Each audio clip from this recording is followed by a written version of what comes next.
Do you know? If you have to preventively explain your intro to not weird out guests, maybe you need to rethink your intro. I'm not criticizing you.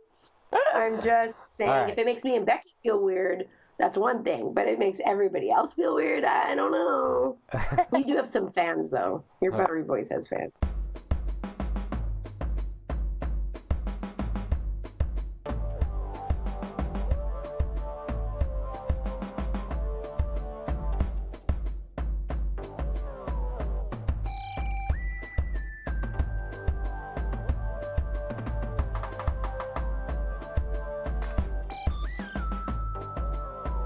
Here we are, and welcome to another episode of the Friday Night Movie Podcast. We are continuing to bring you the the 2/3 sibling rotation because of various medical emergencies.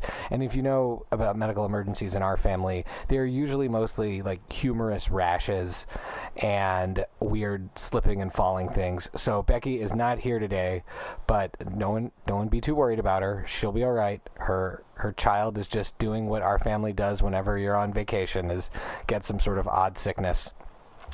But I am here joined by my sister Lily. Lily calling in from the Canary Islands. How are you? I'm good. I was really sad to miss last week's episode because I got so sick, and I'm finally feeling better, but my voice hasn't caught up to that, so still a bit under the weather, but I'm good. I've got our parents here. So can I just jump into my story? Well, I would say we do have an amazing guest today, Kacey. Oh, right, of course. Oh, my God. The multi-talented Kacey Spivey, who we will get to in a moment. But I do want to hear a story. Anything that involves our parents at your house is going to have shenanigans, so I need to hear them. Well, there's so many shenanigans. I mean, I took them out in public dressed as superheroes to a massive, Mardi Gras, but in Spain, like on steroids, Carnival, which is huge here. So that had all different kinds of shenanigans. But there's just one thing Mom, and I say this, I hope this doesn't come off creepy, Mom was rocking an extraordinarily skimpy Wonder Woman outfit.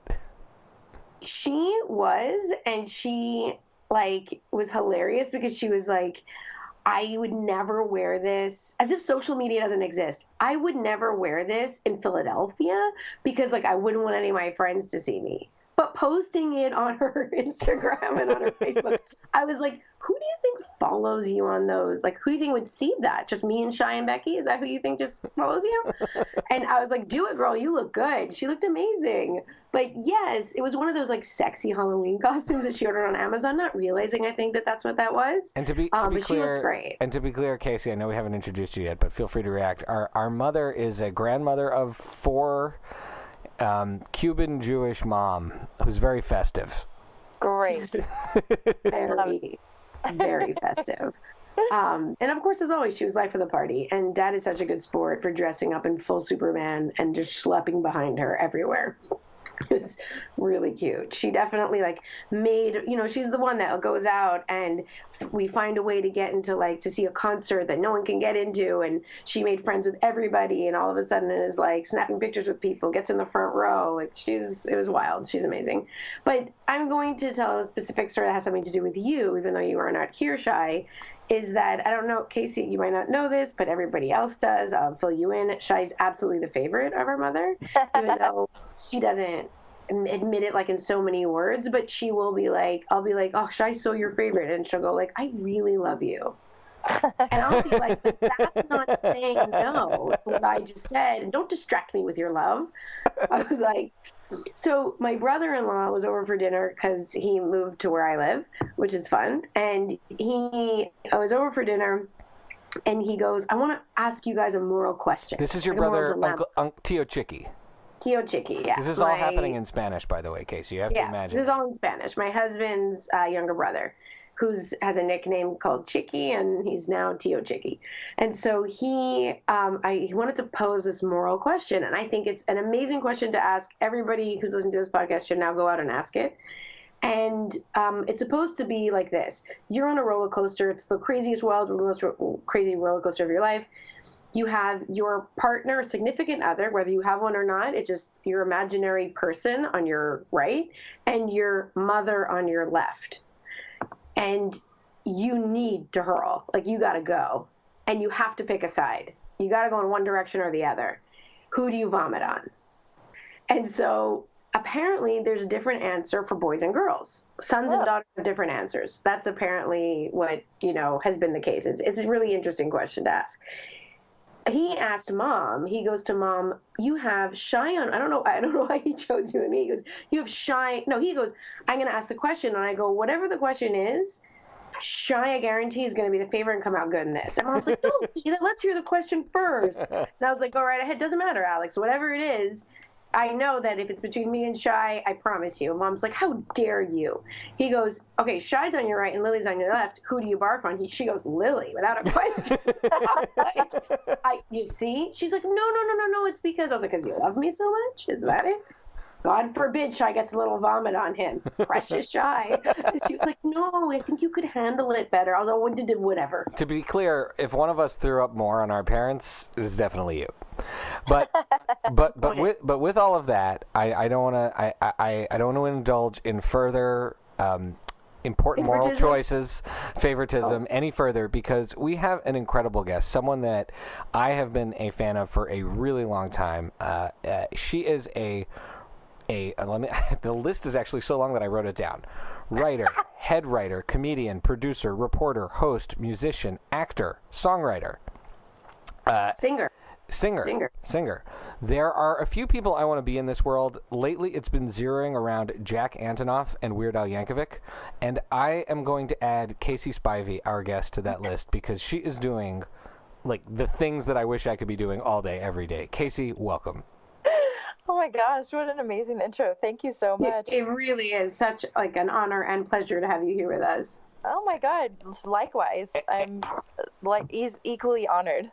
And thank you. And Lily and I are where we stumbled on you first was, and in some ways I think one of the inspiration for us. It sounds so weird. We stumbled on you. Well, we didn't physically stumble on you, but I would say Lily, the inspiration for doing this podcast, aside from coming from our childhood, comes from a couple of other places, and one of them is that we were avid listeners of the original Screen Rant Underground, and that is our go-to entertainment news website for our family, and you were a reporter and writer for them, correct?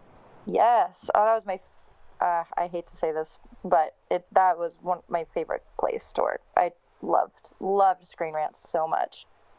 That makes me so happy to hear it, because like in my mind, that is really nice to hear, because we use Screen Rant as a verb in our family. Yeah, before we had this podcast, we would just call each other up and just say, "Hey, we got to Screen Rant this TV show."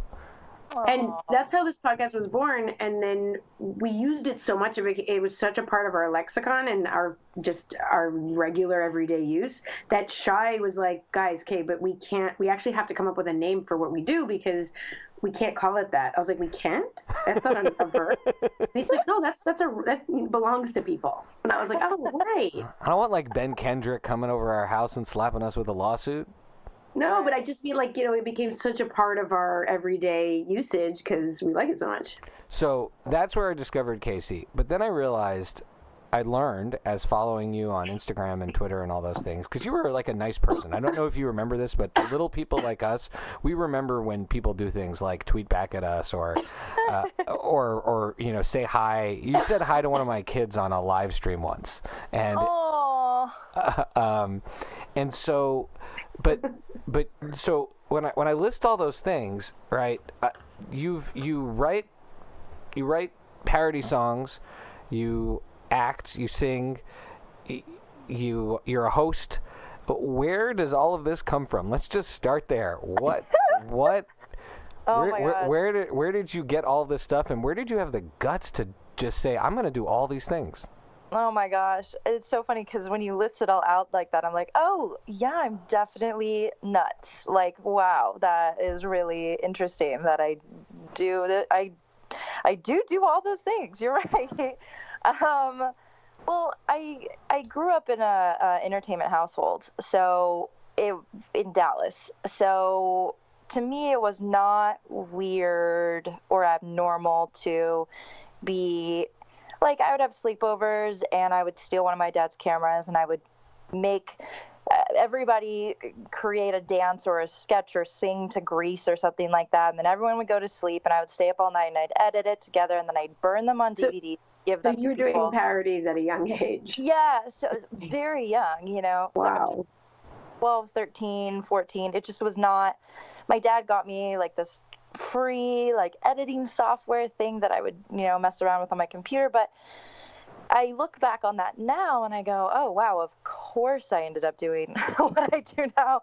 But, you know, at the time I'm just, you know, I was also playing basketball and cheerleading and, you know, like doing all these different things. And I really, really, really wanted to be a Broadway actress. That was my like big thing that I wanted to do. And I just thought if I could just, you know, grow up and be an actress, it would be so amazing. And I went to college and my parents, I think wisely, were like, we really don't think you should get a theater degree, which I was like, you know, I was very upset about, but now I'm like, you guys definitely pushed me in the right direction. So I was like, fine, I'll get I'll do film like you guys then. And they were like, that's not really what we meant, but, but okay, fine. And I ended up going to the University of Oklahoma, and the film program was embedded into the journalism program. Oh. And Oh, cool. which is a very odd place to put it, but in Oklahoma, you know, there's not a real big, broad understanding of filmmaking, you know, so it just kind of ended up in the journalism department, and I never, ever, ever thought the two would combine in any way, shape, or form. So I was like, you know, kind of ignoring my journalism classes and really focusing on my screenwriting classes. And I was very active in the acting community in Oklahoma. So I had like an agent in Oklahoma, and I was going on auditions for commercials, and I was filming all the time, just like nonstop. I was constantly on camera acting because that's what I thought that I wanted to do. And I was just getting this degree to have a degree, you know. And then when I graduated, I moved to Los Angeles and I started working in the mailroom at a talent agency. What was that? That's such a classic. Yeah. That's like such a classic LA know, story. Right? I know, right? I couldn't even tell you.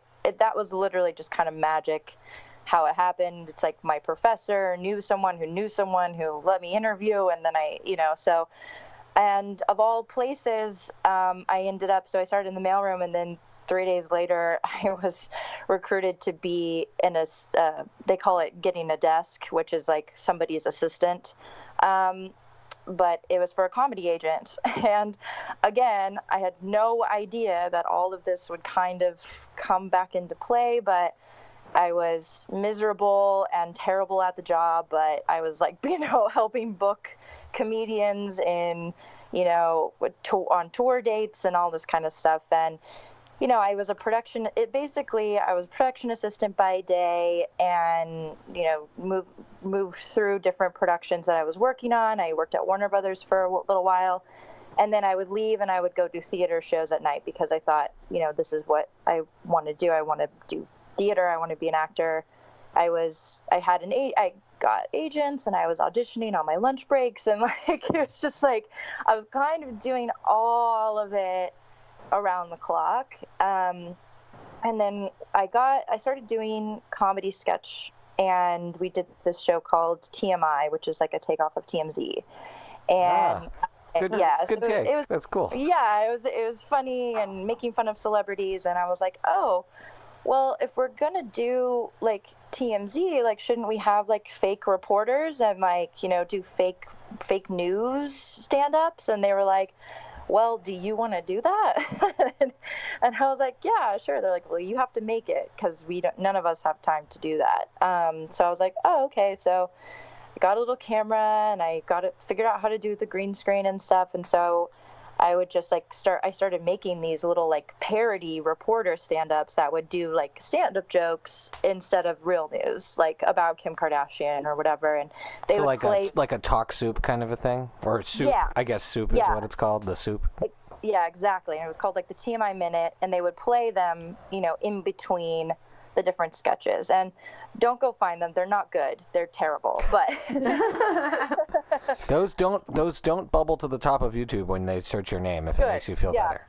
That makes me feel real good because, when you start something, and I had never really been like a reporter before. I didn't do reporting in college. Like, I really stayed away from journalism, and I was essentially making fun of it. And then I saw this job posting for, I think it was writer, editor, for Screen Rant. And I was like, oh my gosh, what? So like, I could have a job, like talking about movies. And I was like, hey, like, here's the stuff I've been doing for comedy, but like I could be serious, and I really love movies, and I can edit and shoot and write, and like I have all these skills. And they were like, great, come on board. And it was pretty clunky at the beginning. I definitely had a lot, like, Ben and Ryan, they really had to kind of work with me and teach me how to take that into a professional realm, and do like good quality stuff. But yeah, I was with them for like 2 years, and it was awesome, and just like literally dream job, and so that obviously, and I still to this day, like, I have my job and then I go and I do theater, like, so it's just kind of like I always they're always working in tandem. It's just like my job has gone from production assistant to now head writer and producer at What's Trending. And your on-air talent. So let's talk about what's trending for a moment, because so Lily and I have a funny connection to what's trending.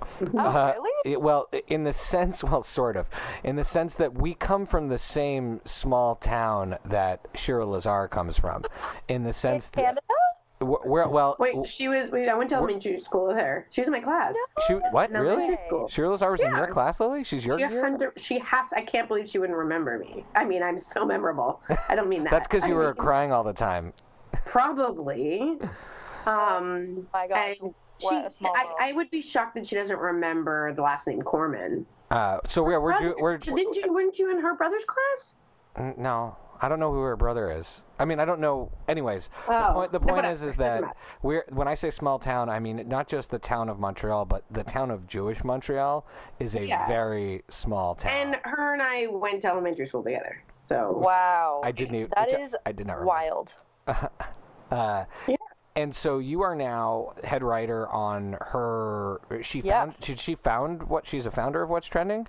She created it. It is her thing. I discovered it because I was gassing up at the gas station a few months ago. And it's one of the things on gas station TV. And I even said, isn't that Shira Lazar from Montreal? Lily? I took a picture. And she's been on TV for a while, though. Like, she's done other stuff on TV, but that's pretty random that you saw her there and then was like, what? And then I was like, yeah, that's her. And then I saw that Kacey, someone who's... And her hair used to be really curly, and now it's straight. Maybe that's why you didn't notice. You weren't sure. That is true. But so how'd you end up at What's Trending, and what is the mission of What's Trending? Well, so the space of what I do now is getting smaller and smaller by the day. I don't know if you guys keep up with any of the like back end entertainment like industry news, but the digital space is definitely packed. It's definitely like morphing and evolving because the ways to make money with it are kind of constantly changing. It seems like they change an algorithm and then suddenly someone was making money off of something and boom, it's over. 100%. I mean, I don't know if you've seen like all the BuzzFeed stuff or Smosh or like just these huge... I saw Smosh close down. Right? Yeah. So it's like these huge multimedia companies that have based their entire model on one thing, and it's like that algorithm changes, or YouTube apocalypse happened where a bunch of advertisers pulled out after Logan Paul did that crazy thing with the suicide forest, and then all these YouTubers were no longer making any money. Like, it's just like, it really is the Wild West, honestly. So people were really excited to jump in, and then a lot of companies pulled out, and it's just a really weird thing. So basically all that to say, like, jobs like this are very few and far between. And I am a part of a comedy group, for like Los Angeles people, and on Facebook. And the person who was the head writer for What's Trending Shira's like main person was leaving to pursue screenwriting. And so he does comedy, and he posted in there, and he was like, hey guys, like, I'm moving on, and, we're looking for people. And I had 2 friends tag me in it, and they were like, Kacey. Oh, that's awesome. So shout out to those friends, honestly. But I was like, oh my God, this is wild. And the fact that it posted in a comedy group, so it was friendly to comedians. It was just like a really weird, perfect storm. And so I sent my stuff over, and honestly, within a week was working. Like, it was wild. That's awesome. That's cool. Yeah. And everything you seem to relay about what it is like working there seems like it is really fun. Yeah. I mean, it's like, working in entertainment is like there's obviously that huge risk of like anything in entertainment, like not just the digital space, but like, you could be working on a movie or a TV show, and then suddenly it's canceled, and you have to go find a new job and like all that stuff. So there's like that craziness of working in the industry in general. That is like kind of what you have to put up with in order to do something that is so fun. Like, it's like, yeah, sure. Like this is a crazy space, and it's definitely like, it's not all just Kardashian jokes. Is what you're saying. Right, exactly. I hear you. Mm-hmm. I work really tough hours, and I work really, really hard. It's like, it is a very big job, and there's a lot to it, and I work long hours and stuff like that, but it is like, it's so fun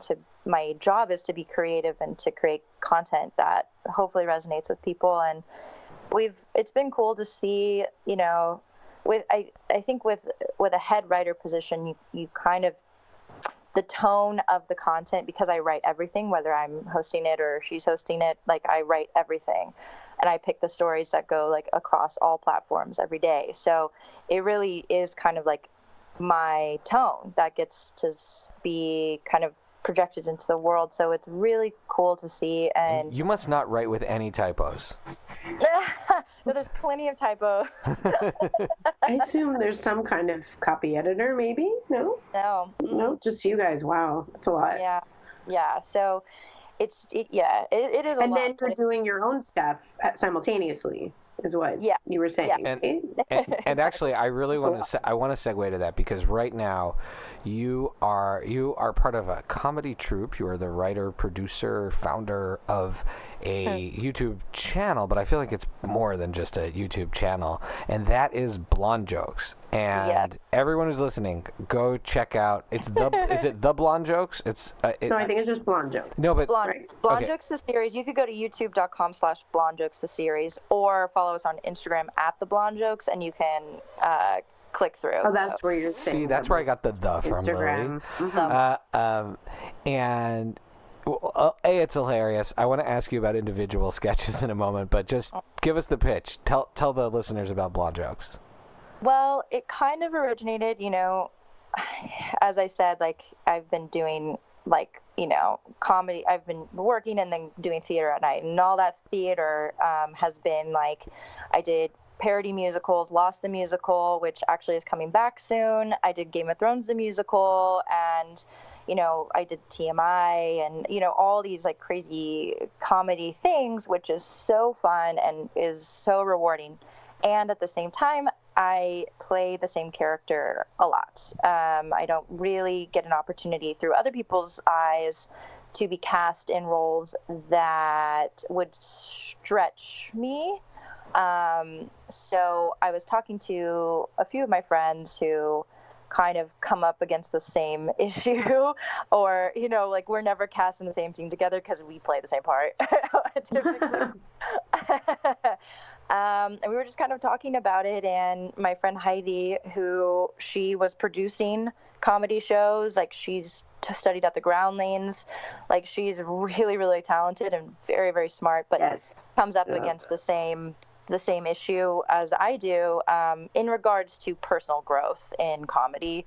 And we were like, well, why don't we just create our own space, and we'll call it the Blonde Jokes, and we'll stretch ourselves, and it'll be kind of a space for us to grow and try stuff that we otherwise would not have the opportunity to try. And we knew it's less than a year old, and we knew that it would be kind of a learning curve. Like, you know, I've made sketches before, and I've, you know, but this really is like, we gather our materials together from our closet and push record, and like, you know, it's no budget, no help, like we are cooking lunch, like, you know, it's like, it's all of us, but it's rewarding because we get to kind of just play. That's really cool. I believe, so I don't, let's see, first of all, Blonde Jokes is hilarious. The first bit I saw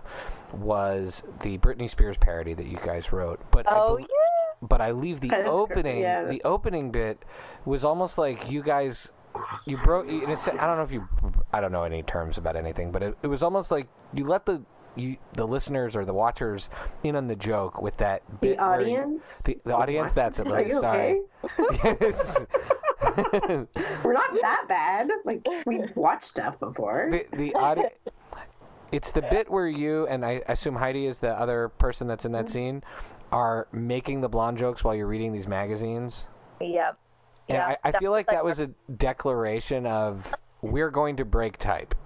Yes, exactly. And I'm really, really glad you understood that.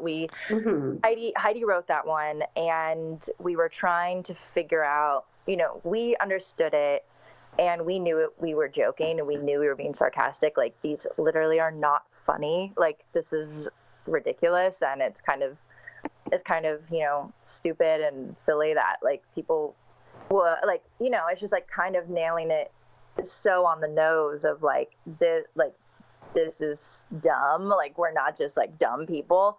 But I directed that one, and I wanted to make sure visually that it was really over the top. Like, we really were, it was very obvious that this was not like. And it has a laugh track, right? Exactly. Yeah. Which is great. Well, we added, we kind of wanted to, you know, like, our dream is to have a sitcom, you know, so we were kind of like, let's just set that up, and like. Well, your chemistry is fantastic. I really have to say that is hard to come by. I feel like that's not easy, and chemistry, you can't fake it, and I love it. Oh my gosh, that means so much, because we are truly best friends here, and we do have we're kind of like sisters in real life, and you know, her mom is like my mom, you know, it's just like, that's awesome. We're of the same, you know, heart, and so it's really, really great. But with those visuals, with like, you know, taking the frames and making them laugh, and like having a laugh track, and like looking into the camera and being wonky and weird, and like taking you into like an extreme different visual with it. Like, you know, I love to direct. Like, I love filmmaking, and I love cinema. So this was also a chance for me to kind of go, okay, so we could totally do sketches, but we could take stuff that's, instead of just being like, you know, coverage, it could then wide, tight. Like, we could do some really interesting things. So like with that, and like with Tupperware, and even with Tupperware is amazing. Tupperware is, I don't know if what you guys think is your like Abbey Road or, you know, Sergeant Pepper, but Tupperware, which your cowbell, if you will. Yeah, Tupperware to me, because, okay, so if I'm going to set up Tupperware, if you don't mind. No, please do. So Tupperware the premise of it is the classic suburban Tupperware party, and it's like a crazy cult where someone walks in and thinks they're just coming over for a regular hangout, and then they're really being sold things. Now, I live in the suburbs now. Right. What I was going to say, like, but that, it doesn't have to be Tupperware. I feel like it translates. You can just replace it with any, like, craze that are all the time coming, and your friends try to just sell Oils, you stuff. I've had oils, diet pills. My wife regularly has to attend these things called cabbie parties, where she insists she's not going to come back with anything and always comes back with stuff. Yep, exactly. Yeah. No, so that makes me happy because I wrote that one and directed that one. That was kind of like my baby. And I was drugged to, and I don't know if you guys know what, I won't say the name of the company. I won't say it. But I was drugged to one of these things as kind of like a favor to somebody because they had to bring somebody. And I was like, fine, like I'll go. It seems that 50% of the people in LA on Instagram are selling one of these things. Oh, absolutely. Absolutely. I mean, it's a cult mind of a business, and it's just like wild because you really make money by recruiting people. It's not selling the product, which is like wild. Right. But I was just sitting there thinking about all these like things about it. And I was like having these inner dialogues with myself, like, this is cult. Like, what am I doing? And then I was like, I need to comment on this. And I was like, my way of commenting on stuff is to make it into comedy, commentary, you know?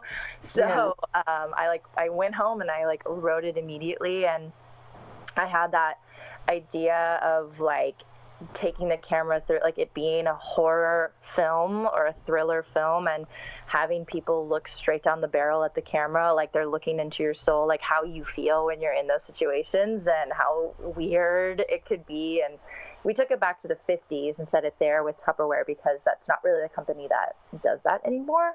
But it is supposed to represent like modern day, like how you feel in those situations and how, you know, how ridiculous it can be. And so it was cool. But also when you realize it, like at first you totally think it's like whatever it is not a thing. Like I was once invited over to someone's house. It was like this really cool thing where they were gonna like cook stuff and you could learn the recipe. And then that moment when I realized they were just selling me the like mixer or whatever, I was like, no, that dread that you feel. It was perfect. We have a visitor to the call here. We have our younger sister, Becky. Listen, if my audio... Hello. Hi, gang. Just dropping in on you here. It's a double surprise guest episode. So I'll find a way to edit this part. Well, you see, the thing is that with the show, we are dedicated. The three of us doing things together is really important to us. Yeah. So we have done some really strange things to ensure that all three of us do an episode together. So here we have Becky driving back from taking her kid to the emergency room, and she's like, "I need to get on the show, guys." So I have brought her in. But Lil, let's sort of just finish the thing on Tupperware. So Kacey, there's three people in the scene when you're doing that, right? Mm-hmm. And you're in a location. How many other people go into putting? Because I think it looks. I mean, you're saying that it's low budget, no budget. I think it looks awesome. I'm trying to imagine how someone makes something look that good. How many people are actually working on making something like Tupperware, which to me looks like it has a high production value, happen? Oh, thank you so much. I have entered into some festivals, so we'll see if I get it. But so right before that, we really. Hold on a second, Lily. What the hell? I'm on mute. No, you're not. But I am. No. This is mute. Wait. That isn't For the that. record, Am I not on mute? You're not on mute. And I have things to Oh my God, I'm so sorry. I'm so sorry, I was just doing Casey's amazing answer about Tupperware being in festivals. I'm being in festivals. I don't understand. I pushed mute. I'm so sorry. Oh my God. Casey, I apologize tremendously. It's terrible. I did not mean to make noise. My instinct kicked in. Like, you know, when you hear noise and you're when we're filming and we hear noise, we just stop and wait for it to finish and then start talking again. So that was literally like my instinct. I'm so sorry. No, oh my God. Stop. So hit us with the answer to my question about how much goes into. Yes. How much goes into that? So we decided that we were going to take the opportunity to have an all-female crew as well. We wanted to empower other women throughout the process, and it turned out to be really fun.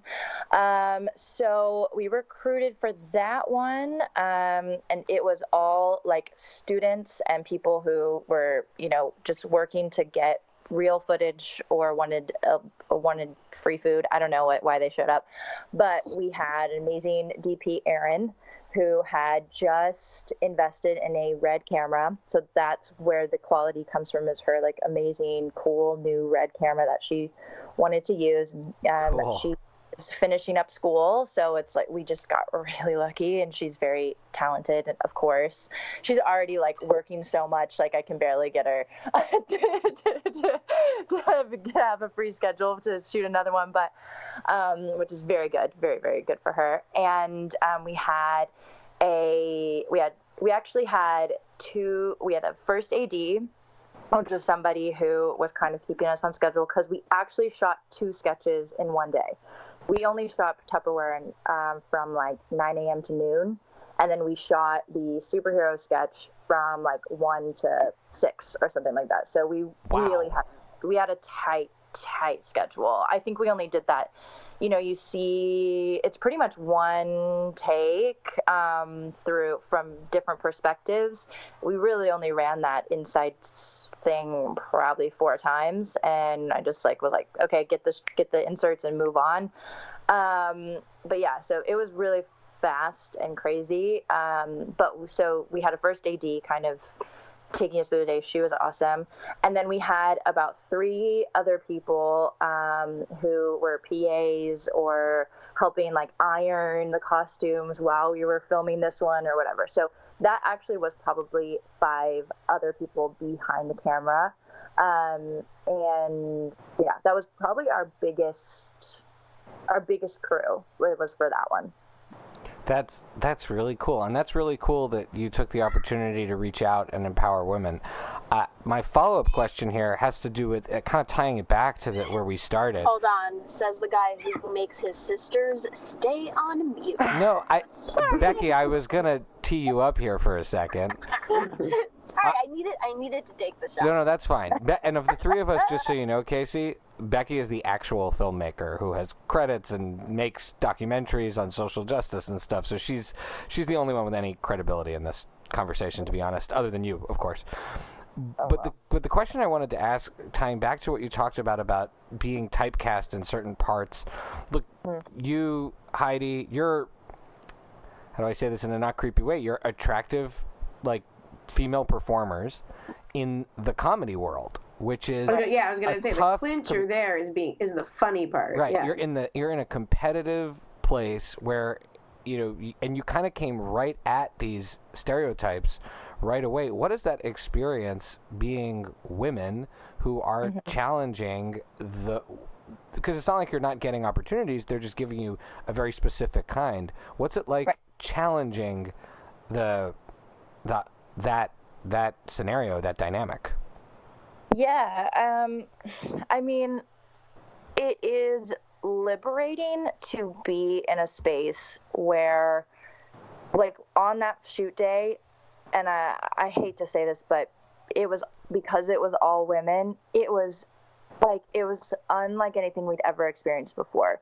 Usually when we're on set, you don't even realize the tone or, your subconscious feeling like, okay, well, I need to, make sure I have a sweater on, or I need to make sure I'm, not acting a certain way because I don't want somebody to ask me out, or, it's like, you don't even realize that that's happening in so many work environments, or even just like, doing comedy and stuff. And Heidi has, she's open about it, but she has had some pretty intense experiences in working in the industry, and I have been very fortunate to not have had those, to my knowledge, nobody's said anything or done anything to me, to my face that I felt like really shocked about. Though I do recognize that looking back a lot of situations, I was like, oh, well, you know what? I was probably in that situation because of X, Y, and Z. So just to not even have that element in the room when we're trying to be creative was so freeing. And it's nice because we went, oh, we want to do this all the time. Like now Right. it's stuff because it's like I can only imagine. Yeah, we don't want to go back to those situations. And now that we have, you know, a camaraderie and we know what that experience is like, it's like, oh wow, like we could work like this. You know, this world exists. Right. And I'm sure, and like you're in all aspects of the production, not just you're not just an actress, and so you can get it. Whereas I'm sure Becky gets it, and not even being an actress, but being on the production side. Mm-hmm. I'm sure that Becky will pipe in, and Becky can 100%, I'm sure, relate. I feel like shrinking into my corner now and just putting my microphone on mute. And Becky, I see Becky has unmuted herself, so Becky, just fire away. I know that even if you were in oncoming traffic right now, you would need to weigh in, so I'm just going to sit in the little corner and let Becky take the reins here. Hold on. Yeah, well, just about being like a woman in the film production space? Yeah. I mean, yeah, well, and Kacey's saying that like being on an all-woman set was such a huge difference. Frances McDormand in her Oscar speech said, I'm going to commit to having half, right? Or all productions. Wasn't her that said like all productions from here on out should be half? She said. No, Regina King. Yeah. Sorry. Yeah. Regina King said. Frances McDormand was like the writer. The writer, exactly. And Regina King had half the women. So like, imagine just getting half. You know, but Kacey, I mean, I can't really speak to it because I've never been on a production that's, I mean, half women. I've never been on a production I think that's had more than, when I was working on like a big TV show, there was probably like 10 women out of 100 people, and like, I don't know, I'm going on a shoot tomorrow. We're a team of 5. I'm the one woman, and the last time I did a shoot, we were like 13 people. I was the one woman. I mean, I'm usually the only woman, let alone half or all. Right. That's what I'm saying. Like, one is a big deal. Half is better. Curious. All women sounds. Well, it was very interesting, and I think I just realized how important it is to have representation. I mean, not just women, but of all, you know, diverse backgrounds at the table. We had not originally intended to do an all-female crew, not just because, you know, we didn't think that was whatever. We were kind of pitching it out to people we knew that had a camera, you know, or who might want to, you know, trade a favor of like, we'll act in your stuff if you'll record us or whatever. And we pitched this, it was Blonde Jokes, with that sketch that we were talking about, like really nailing the joke on the head and being sarcastic about these blonde jokes. We pitched the script and we just sent the script to a couple of guys, and no fault of theirs, but the feedback we got back, we realized quickly that they did not understand the joke. They did not understand that we were being facetious, or we were like the jokes weren't actually funny. Like, they didn't understand that, which is no fault to them. But we just noticed that when we sent it to, you know, Erin, she got it immediately. She was like, oh my gosh, this is so funny. Like, she had no notes. She was like, yeah, absolutely. And we also had an experience where we were looking for a DP, but a lot of the men that we pitched the script to, I was definitely planning on directing, and they were like, well, I'm not going to DP unless I direct. And like, it's just those small things that add up to, just let me have a voice and like understand like what I'm trying to say here. And it was easier to do that with women who understood what we were trying to say. So not that it has to be all women, but more representation so that the people who are making the product understand the content. I felt that way with Wonder Woman. When I watched Wonder Woman, I started crying during the scenes where these women were fighting, and I didn't understand why until I left the theater, and I was like, I realized that it's because this is the first time I've seen a superhero woman through the lens, literally through the lens of a female filmmaker and a female eye, and it was so refreshing and empowering, and it's kind of intangible. You don't know, it's just somebody's perspective that it really changes the tone of the piece in a way that you can't if you haven't had that experience before, you know? And did you, just out of curiosity, Captain Marvel is also co-directed by a woman. Did you notice the difference there? I haven't seen it yet. That's why I haven't seen it. Since you talked about Wonder Woman. I felt, you know, it's co-directed, Mel, and right, as a woman and a man. And that's kind of how I felt watching it, honestly. Oh, that's interesting. Yeah, I mean, I could say a lot of things about it. I fully support the piece, and I think it's so important culturally and all that kind of stuff. But I did sit there going, I think that was directed by a man, and I think that was directed by a woman. I don't know why. That's interesting. Totally my own judgment, but there's definitely certain things you can just kind of tell, like that somebody understands your experience when they've gone through it as a filmmaker or an artist or a writer. Well, I mean, it's really commendable and incredible and just successful and funny that you ladies have said, well, I want to make a space for myself. And I mean, look at Reese Witherspoon, Nicole Kidman, Laura Dern. Right. They had to do it. They were like, well, I guess we'll just make our own show. And, you know, they're like the most famous actresses in the world. And, you know, Big Little Lies is because of them. Interesting enough, as a male director. It's an amazing show. And, you know, I'm sure their voices impacted how yeah, for sure. Well, I also like with series in particular, the creative producers and the showrunners have a really heavy hand in the vision and the continuity. So even though it's directed by a man, I have no doubt that they have a very heavy influence on the series. Right. Yeah. And you can feel it when you're watching it. You're like, okay, women are involved in this show. Yeah. And it's nothing, and I hate to, like, you know, I'm not like a man basher at all. I think I really value a man's perspective, and I appreciate, like, I'm not like feminist to the point of like, take down all the men, you know, but we hear you. I think it's like the representation is just so important, you know, and I just had the opportunity to see that kind of firsthand in a very micro way. But it made me really think about representation in all areas too, because, you know, there's just, it's important.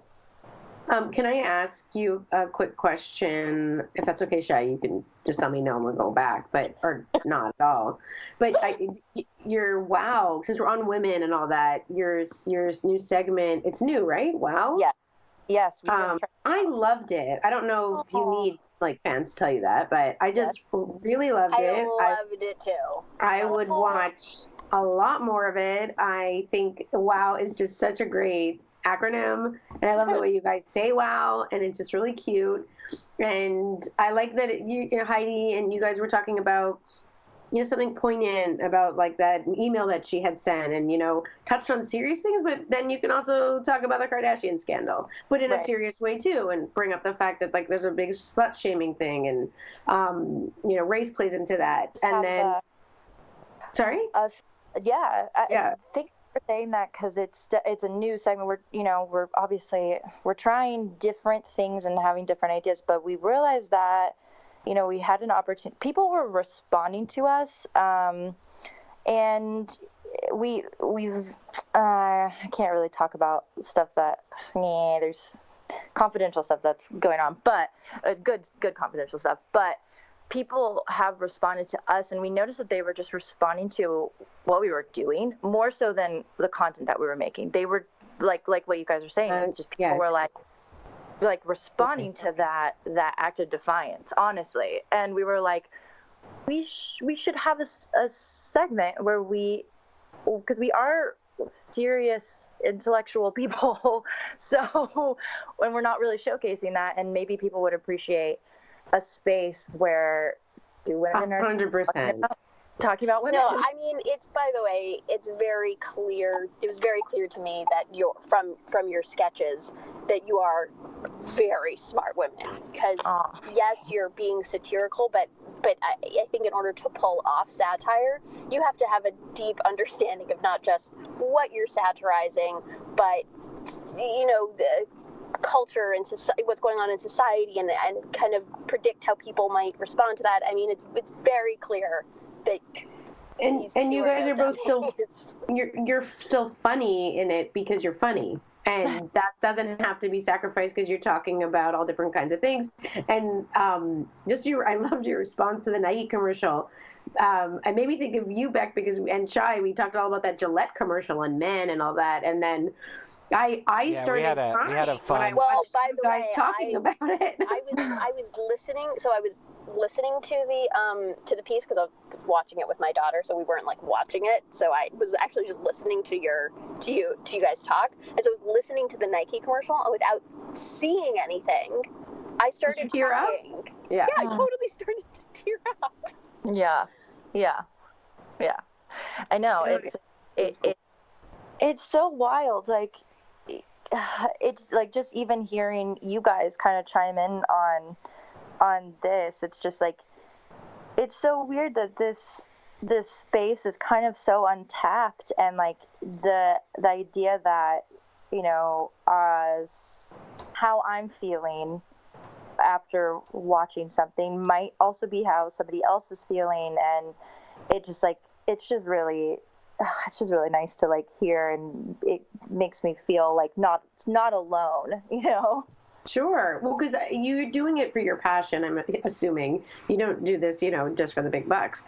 It's about passion, and it's about, doing something with your friend and making great content, but it's also about connecting to people, and we loved it. So make more. Because we will. And as someone who has spent his life around super smart, hilarious women, always outnumbered by them, I wholly endorse my sister's answer or reaction. You guys are awesome. Aww, Now, as the big brother here, one of the things I've subjected my sisters to, and now my kids to, because I asked my 7-year-old earlier today if she could be in a particular band, whose band would she be in, and she said Weird Al's. So parodies. I'm sure she heard that at school. No. Amazing. So parodies are like hugely important to me. So before we get into our movie parody discussion, I just want to know. So the Britney Spears musical parody you do plays on so many levels, because it is A, very funny, and B, it's also taking this very intense look, I think, at the way like teachers' lives are and what they give to their students. It's like a really serious issue at the same time, and it comes through in the video. Who are your parody, particularly on the musical side, parody inspirations? Probably like my biggest inspiration is Flight of the Conchords, even though they're not necessarily parodying. They're all original music, as well as Garfunkel and Oates. Oh, Garfunkel and Oates! But it's comedy and music. I love Garfunkel and Oates so much. It's but like with both of them, it's like they're I guess like Flight of the Conchords is satire, right? Some of their songs, for sure. Because parody and satire are the same thing. It is satirical. I'm hugely obsessed with Flight of the Conchords. By the way, I could talk about their songs in detail with you, but we can spare my siblings.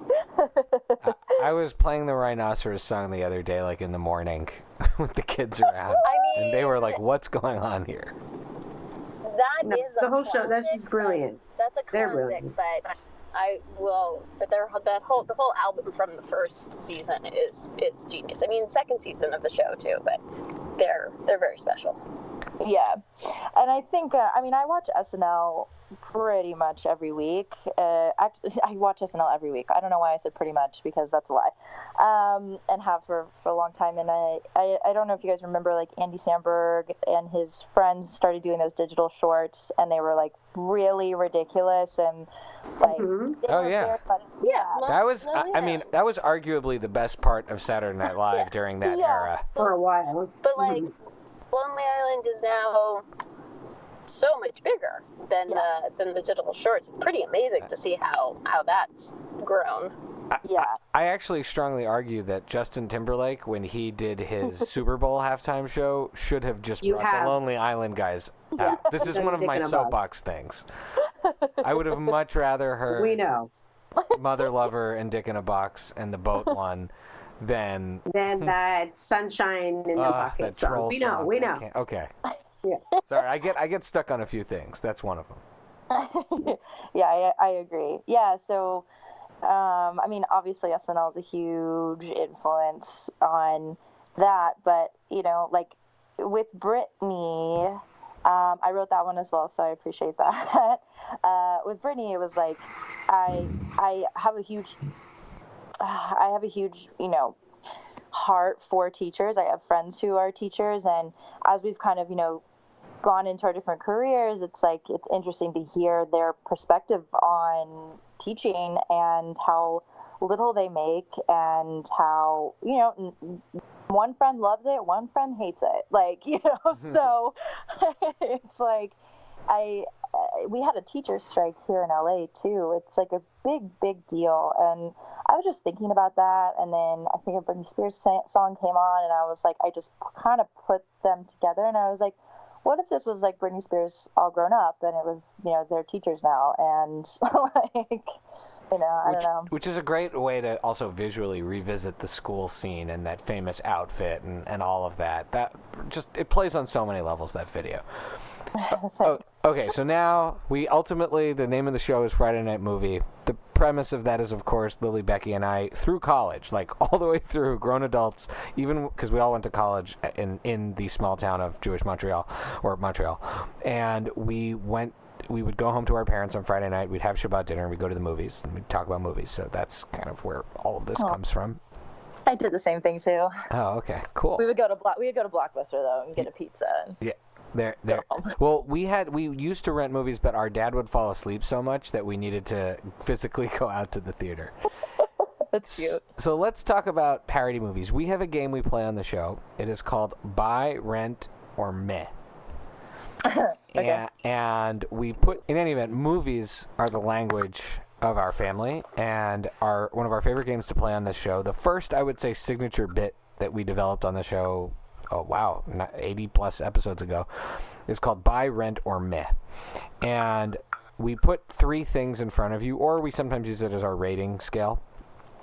And you have to assign a value, buy, rent, or meh, to each one of those individual things. Mm-hmm. So now buy is, if you think of it in terms of your iTunes collection, something you'd buy. You want to rewatch it, you own it, you loved it. Rent is like, I'd rent it. I'd go to Blockbuster, but I'm not going to buy that $20 VHS and keep it in my collection on the wall. Now, meh, because we don't inherently want to be negative about things, but I like the idea of people having to choose. Meh can be, depending on how you say the meh, and you can define it however you want, is a third category. So it can be like, meh, I hate it. Or it and then sometimes there's a fourth category, which is bleh, which is really bad. Yeah. Bleh, it doesn't always have to be part of it. Bleh was introduced by a very official talent, someone who had worked on Parks and Rec, who was one of our guests, who had been a DP on Parks and Rec, who was one of our guests, and she created Bleh on the spot, and we said, well, that's cred right there. From now on, there is a Bleh category that can be invoked. Oh my God, it's necessary.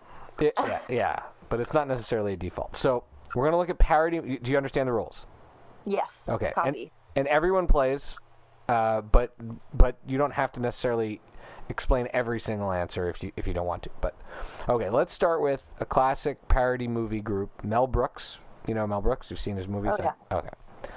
So Spaceballs, Men in Tights, Young Frankenstein, Buy, Rent, or Meh.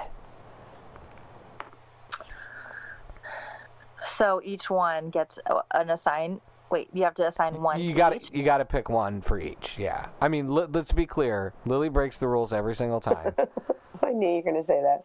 And sometimes I'm passionate about buying more than one thing. And then Becky just says, "I meant all of them. I'm not talking about this." So no, I just come up with very quick reactions. Like I already know my answer. It's fine. Like right, this is not a what? Becky, why don't you start, Beck? Okay, so here's how I'm going to do it. Sorry, you have to bear with me a bit. I have Mary heard the word meh and then bleh, and then she piped up, so she's going to be crying in the background. Okay, so I'm buying Spaceballs because it has the most rewatchability for me. It's absolute childhood favorite.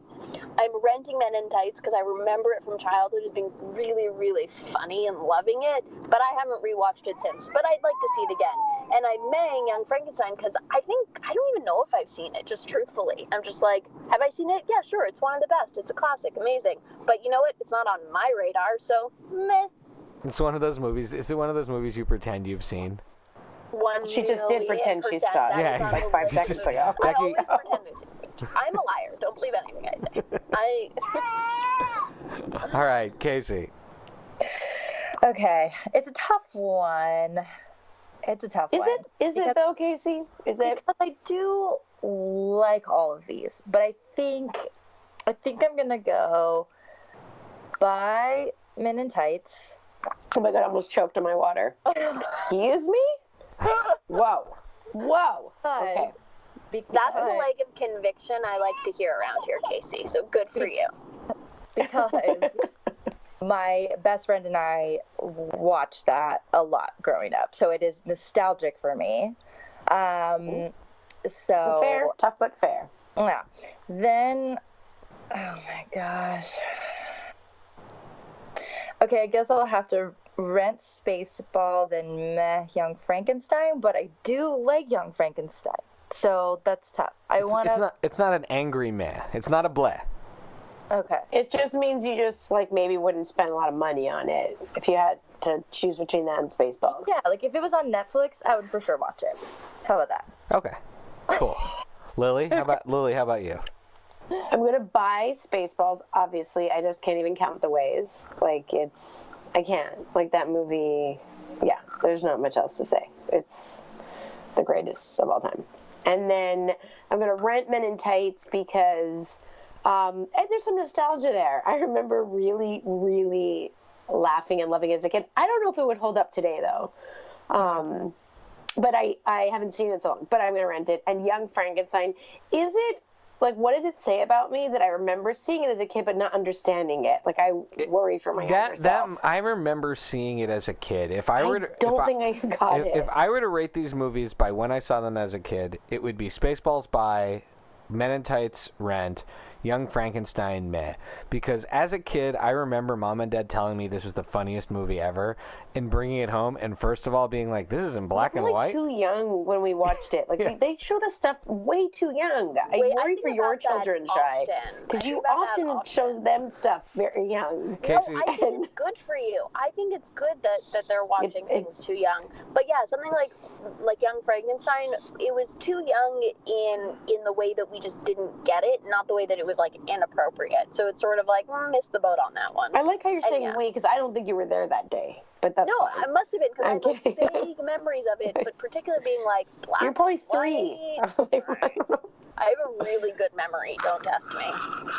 Really good memory. So, all right, okay. Let's move on to the Christopher Guest oeuvre. You know, the mock documentaries. Waiting for Guffman, Best in Show, Mighty Wind. Who would like to? Anyone want to go And you first? didn't. You specifically. Oh, you just went with the mock. I met with. You don't have This Is Spinal Tap. No, because This Is Spinal Tap was directed by Rob Reiner, and it's like. Oh, right. And in my view, that's first of all that makes this way too easy, because that's the one that gave birth to all of these. And these are his directing. These are the ones that Christopher Guest made wrote, that don't have Rob Reiner involved. Right. Even though it's the same cast. Yeah, I think I have to break the rule because I love Christopher. You just buy all of them. I have to buy all of them. I have to. I can't because I love. I respect that too. I think it's okay. All right. All right. This is how it's done. Okay. We are buying Guffman because that was the first of them I ever saw, and it's so genius. I think I could watch it 1,000 times. We're renting Best in Show because I feel like it was so unexpected, and the seriousness that the characters play is brilliant. And I'm maying a mighty win because I've never even seen it. Again, are you on my radar? Sure, not really. I bet you're funny. One day I'll see you. Right now, meh. I have to strongly disagree with that. I think the right answer is... I'm trying to ignite a conversation here, Lily. So controversial. So, all right. Show I'm buying because I like your whole point that it was a surprise. I don't think anybody could possibly expect it to be as brilliant as it is. But I feel like I can easily watch that more times over than Guffman, which is also amazing. But I also think you just love puppies so much. You're like, ooh, a movie with dogs. Okay, you make me sound like a dumb blonde there. So I don't know what kind of dig that was. But there's a reason that they put puppies on TV during the Super Bowl is that so people will watch TV. So I don't know if it's just me. But puppies are a thing. And Guffman is brilliant. So Rent and Mighty Wind I did like. It was good. But I can only hear that Kiss the Rainbow song so many times. Like, I know, Shy, you put that on so many playlists. It's good in the movie. I don't know if it carries through on that many type of playlists for your family and friends. So maybe that's how I feel mad about it, is because I had to listen to that song so many times, not just in the movie, like everybody else. I was forced to listen to it outside the movie. So, Kacey, by the way, if you want to jump in, change any of your answers or anything like that. But we know you've liked all of these. But I'm gonna go hard at my sisters here. Mighty Wind is by far my favorite of that group. I buy it. I love the send up of the whole PBS special folk music thing, and I think that Kiss at the End of the Rainbow is not only a perfect song, but it should have won the Oscar that year, and instead some song from Lord of the Rings won. Okay, well, it probably should have won an Oscar, but you know. I go Best in Show probably as my Rent, and Guffman as a meh, but I love those movies both equally. They're both brilliant, and it's a very weak meh from me. Yeah. All right. Now let's go with the franchises. This is a little bit of a grab bag category, and this will be our last buy, rent, meh. There's the Scary Movie franchise, of which there are like 20 movies. I cannot believe how many of those movies there are. There is Hot Shots Parts 1 and 2. And then there is the Naked Gun series, which over time the meaning changes that as O.J. Simpson is kind of a funny character in the in that movie, but then would later, of course, become quite the horrific character. Opposite horrific character. Anyone have any thoughts on those? This one's easier for me because I don't have so much artistic appreciation for franchise type movies, but I think I would buy Scary Movie, rent Naked Gun, and meh Hot Shots. Maybe? I don't know. I mean, I think all answers are respectable answers in this category. I'm gonna buy Naked Gun because that has some nostalgia for me. I remember seeing that as kids, and maybe that being the first kind of parody type movie that, besides maybe Spaceballs, that I thought was funny and I could get. Which again, I worry what that says about me, but I'm gonna buy that, and then I will rent Hot Shots because I remember watching that with you back when we were kids, and thinking that was really funny and had those dirty jokes. I remember going to the movie theater to see it, and it was oh, Charlie Sheen when he was a thing, and then I don't even think I've seen Scary Movie, so I'm gonna meh. Yeah, I haven't seen Scary Movie either, so it's an automatic. I think you and Shy haven't seen it because you both are a little bit afraid that it's a scary movie. That's how scared of movies you guys are. But I just didn't speak to me in my teenage years when it came out. But I don't remember Hot Shots very well, but I am going to buy it because I love a good young Charlie Sheen situation. Like pre-insane Charlie Sheen. So there you go. Yeah, I mean, yeah. Like young Charlie Sheen really speaks to me. That is, I'm down with that. You all have made this really tough on me as you've gone through this with all these different answers. I gotta go with, because all of these are imperfect in a lot of ways. I'll have to go with Naked Gun as my buy because the first two Naked Guns are amazing. The third one is, though, an abomination. It's terrible. Hot Shots Part 1 is awesome. Never liked the second one. The second one just made me uncomfortable. I don't know if you remember, there's a whole scene at the end of that movie where Lloyd Bridges and Saddam Hussein have a lightsaber fight and turn into like half dog, half humans. That always just was truly off-putting. And then Scary Movie, I actually have seen the first two, and I thought the first two were pretty funny. So, but I'm gonna have to meh Scary Movie just because it comes so much later in my importance in my life that it like I don't love any Scary Movie as much as I love the first Hot Shots. So that's where I am. Alrighty, we are almost ending our time with the amazing Kacey Spivey. Thank you so much for being here with us. When we wrap up the show, we always love to give people an opportunity to give shout-outs or recommendations to cool creative people that they know or just random family members. Or Lily shouts out to famous people who don't even listen to the program. I shout out because, like, why the hell not? I want other people who do listen to the program to maybe pay attention, because maybe famous people need more fans, to pay attention to what they're doing. So, Lily, what shout-outs do you have this week? Well, I don't know, even though I know it always comes, I feel like it's coming as a surprise, but I'm going to shout out to cousin Vanessa. We usually shout out to her anyways. It's a bit, but we also love her. Because we mentioned that, like, of course, we have Kacey with the Tupperware and everything, and you mentioned oil shy, but our cousin Vanessa really does, in like a legit way, love to share her love of essential oils, and she has her own Instagram profile, which is Oily Mom in Berkeley. I think that's it. Shy, I'll put it on the Instagram and Twitter properly, and sharing like amazing tricks of the trade, what you can do with essential oils for your health and your mental health, and it's actually very helpful and beautiful, and not a Tupperware party of the Stepford Wives type thing. So, yay, Vanessa. Becky, how about you?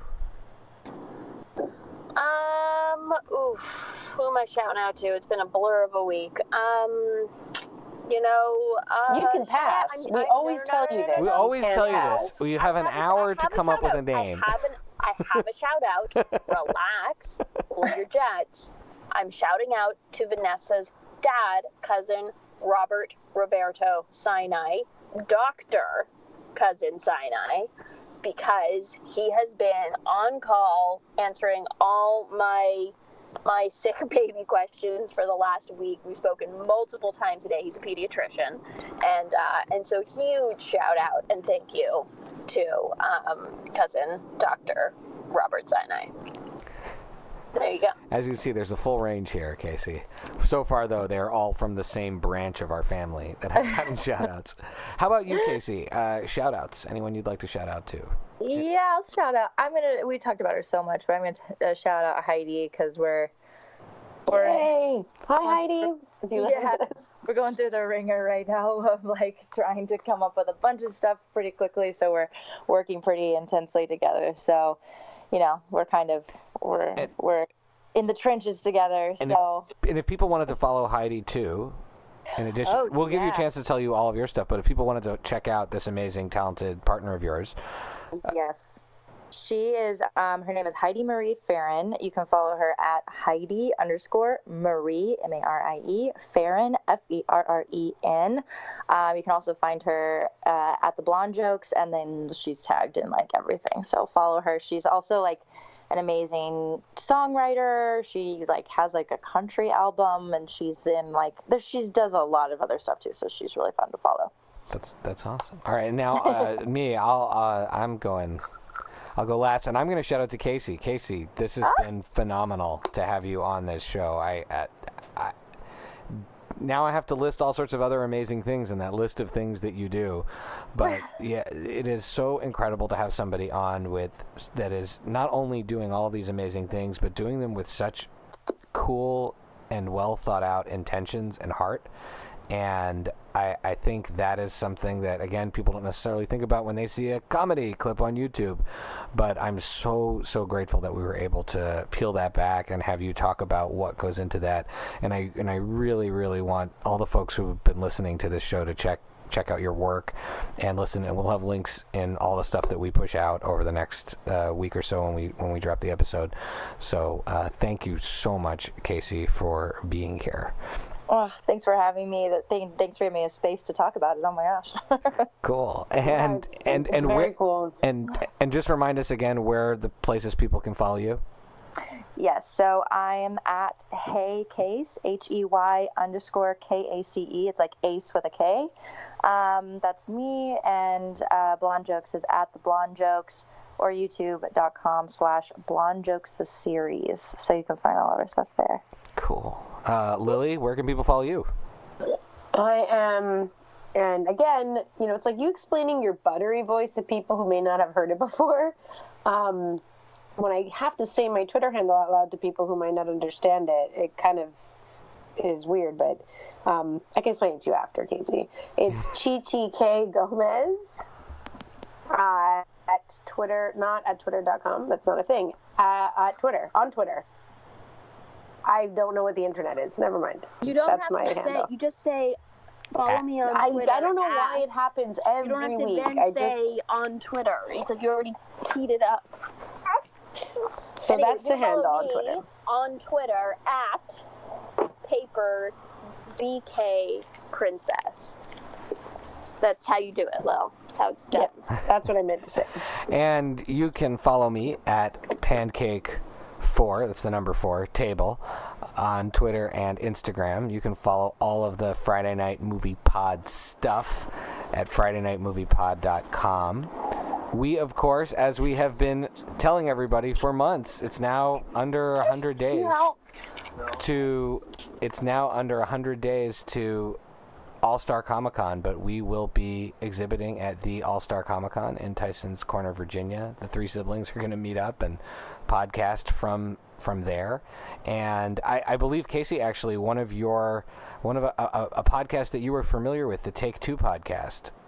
Tony, those guys, they will be there as well. Tony's actually going to be a guest soon, next week, I think.